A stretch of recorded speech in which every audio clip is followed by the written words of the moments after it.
మంగళగిరిలో ఎస్సీ వర్గీకరణ చట్టంపై ఎంఆర్పీఎస్ నాయకులు ఆందోళన వ్యక్తం చేశారు. MRPS Andhra Pradesh state legal cell convener high court న్యాయవాది చిలువూరి నాగరాజు మాదిగ మాట్లాడుతూ సుప్రీంకోర్టు తీర్పు ఆధారంగా రోస్టర్ విధానంలో ఉన్న లోపాలను సరిచేసి అన్ని ఉపకులాలకు న్యాయం జరిగేలా ప్రభుత్వం ఎస్సీ వర్గీకరణ చట్టాన్ని రూపొందించాలని డిమాండ్ చేశారు. మంగళగిరి మీడియా సమావేశంలో ఆయన మాట్లాడుతూ రాష్ట్ర ప్రభుత్వం తీసుకువచ్చిన వర్గీకరణ చట్టంలో గ్రూపుల విభజనలో జనాభా నిష్పత్తి రోస్టర్ విధానంలో లోపాలు ఉన్నాయని పేర్కొన్నారు. ఈ లోపాలను సరిచేయాలని కోరుతూ హైకోర్టులో పిల్ దాఖలు చేసినట్లు తెలిపారు.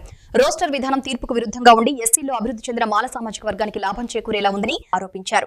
ఈ కార్యక్రమంలో ఎంఆర్పీఎస్ నాయకులు ఉసురుపాటి బ్రహ్మయ్య మాదిగ, మానికొండ శ్రీధర్ మాదిగ, విజయ్ కుమార్ తావ్, ధర్మారావు, శ్రీనివాసరావు తదితరులు పాల్గొన్నారు. మాదిగ రిజర్వేషన్ పోరాట సమితి 31 సంవత్సరాలుగా ఎస్సీ వర్గీకరణ కోసం పోరాడుతున్న సమయంలోనే 2024 ఆగస్టు నెల 1వ తారీఖున సుప్రీంకోర్టు ఒక సంచలనమైనటువంటి తీర్పు ఇచ్చింది. మా ఉద్యమ పోరాట ఫలితంగా ఆగస్టులో వచ్చింది కాబట్టి నిజంగా మాకు స్వతంత్రం వచ్చిందంత ఆనందంగా మేమందరం కూడా సంబరపడ్డాం. ఎస్సీ మాదిగా ఒప్పుకోలేదు. ఇంకో విధంగా కూడా సంతోషపడ్డాం. గతంలో ఈ రాష్ట్ర ముఖ్యమంత్రి నారా చంద్రబాబు నాయుడు గారి హయాంలో 2 సార్లు వర్గీకరణ అయింది. మరలా ముఖ్యమంత్రిగా ఉన్నప్పుడు ఈ తీర్పు రావటం దేశంలో అన్ని రాష్ట్రాల కన్నా మున్ముందుగా తెలంగాణ రాష్ట్రంలో చట్టం చేసి వాళ్ళు క్రెడిట్ తీసుకున్నారు. అదేవిధంగా అదే సమయంలో ఇక్కడ ఆర్డినెన్సీ తీసుకొచ్చి ముఖ్యమంత్రి గారు మాకు వర్గీకరణ అన్న పేరు మీద వర్గీకరణ కోరుతూ ఉన్నారు. 30 సంవత్సరాల వర్గీకరణ ఇచ్చాము అనిపించుకున్నారు. కానీ రాష్ట్ర విధానం అన్నట్టు పెట్టి రాష్ట్ర విధానంలో మాకు 6.5% వచ్చింది. దాన్నేమో 0.5 తీసుకెళ్ళి మా కిందకు ఉన్నటువంటి వర్గానికి 6.5ని కలిపి 7.5ని కలిపి 8% చేసి ఆ 8ని ఫస్ట్ 100లో ముందిచ్చి ఆ తర్వాత మాదిగలకి ఇవ్వటం అన్నది చాలా బాధాకరం. మొట్టమొదటిసారిగా ఉసురుపాటి బ్రహ్మయ్య నాయకత్వంలో మాదిగ రిజర్వేషన్ పోరాట సమితి కమిషన్ తిరిగినప్పుడే చెప్పాం.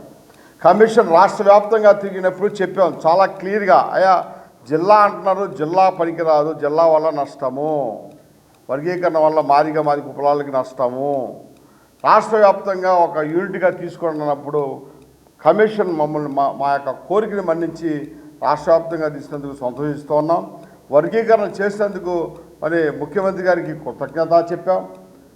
చెప్పిన తర్వాత రాష్ట్ర విధానంలో మరోసారి ఆలోచించి మాకు జరుగుతున్న అన్యాయాన్ని గుర్తించి దాన్ని సరిచేసి చట్టాన్ని చేయమని కూడా రిక్వెస్ట్ చేశాం. కానీ పట్టించుకోలేని పరిస్థితిలో మేము హైకోర్టుకి మా లీగల్ సెల్ మరి నాగరాజు గారి ద్వారా మరి మేము హైకోర్టులో ఫిల్ వేయటం వల్ల కోర్టు యాక్సెప్ట్ చేసి ఇది ప్రభుత్వానికి మరి వెంటనే వివరణ ఇవ్వమని చెప్పడం జరిగింది. మాదిగ రిజర్వేషన్ పోరాట సమితి వ్యవస్థాపక అధ్యక్షులు ఉసురుపాటి బ్రహ్మయ్య మాదిగ గారి నాయకత్వంలో ఆంధ్రప్రదేశ్ రాష్ట్ర legal cell convener Chiluvuru Nagaraju Madiga గారి ఆధ్వర్యంలో నర్రా శ్రీనివాసరావు గారు అడ్వకేట్ వారి సలహా మేరకు ఉసురుపాటి బ్రహ్మయ్య మాదిగ గారి ఆదేశాల మేరకు పిల్లు వేయటం జరిగింది. ఆ పిల్లులో గౌరవ హైకోర్టు ఆ పిల్లుని స్వీకరించడం జరిగింది. ప్రస్తుతం ఆంధ్రప్రదేశ్ ప్రభుత్వం 3 గ్రూపులు చేసి అభివృద్ధి చెందిన మాల సామాజికతో పాటు అణగారిన కులాన్ని చేర్చడం అంటే ఇది ఆ కులాలని అన్యాయం చేయటం, ఆ కులాలకు వచ్చే వాటాన్ని దోపిడీ చేయటం అంతర్గత దోపిడీకి దారితీస్తూ ఉంది. దయచేసి గమనించాలి. మాల సామాజిక వర్గం రిజర్వేషన్ మొత్తాన్ని కూడా సింహభాగం తీసుకుందని చెప్పి ఆరోపణ చేస్తే ఉద్యమాలు వచ్చినాయి ఈ భారతదేశంలో.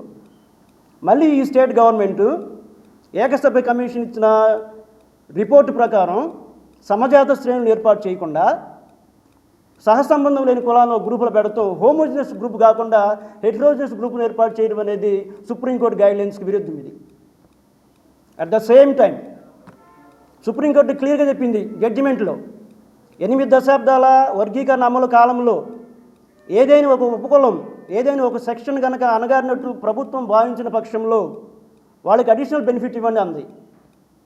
అడిషనల్ బెనిఫిట్ ఇచ్చుకోవచ్చు అంది స్టేట్ గవర్నమెంట్ని. ఈ నేపథ్యంలో ఈ రాష్ట్ర ప్రభుత్వం రోస్టర్ విధానాన్ని ప్రవేశపెట్టింది. రోస్టర్ విధానం అంటే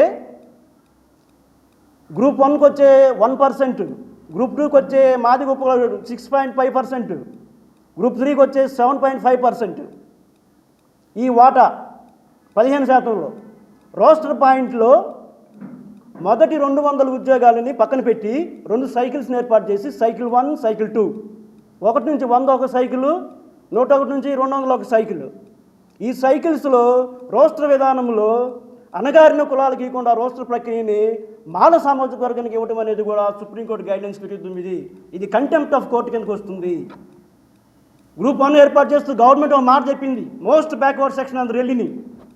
మాదిగ ఉపకులాల సెక్షన్ 2ని లెస్ బ్యాక్వర్డ్ ఉంది, గ్రూప్ 3ని బ్యాక్వర్డ్ ఉంది. అంటే మాల సామాజిక వర్గం బాగా డెవలప్ చెందింది కాబట్టి దానికి రోస్టర్ విధానంలో అడిషనల్ బెనిఫిట్ ఇవ్వకూడదు.